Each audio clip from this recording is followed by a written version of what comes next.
Datuk Seri Syamsul Iskandar Mumakin, bekas Setiausaha Politik Hanam Perdana Menteri, dibebaskan hari ini selepas berjaya membayar jaminan RM150,000 yang dikumpulkan melalui dana solidariti dalam Parti Keadilan Rakyat PKR serta sumbangan rakan-rakan terdekat.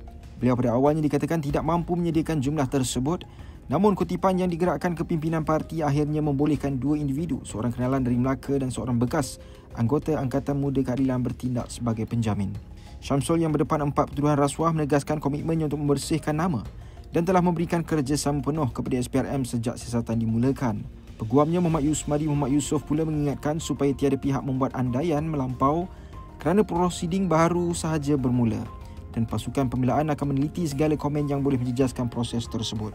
Punca kebanyakan penyakit adalah pengaliran darah yang tidak lancar seperti sakit kepala, sakit badan, lesu, penat, tangan dan kaki rasa kebas, sesak nafas dan banyak lagi. Kalau kita biarkan, dia boleh menyebabkan penyakit-penyakit darah tinggi, kencing manis, serangan jantung dan banyak lagi. Tasli Dancen melancarkan pengaliran darah. Ia dihasilkan dengan cara moden dan berkualiti. Tasli, teman kesihatan anda.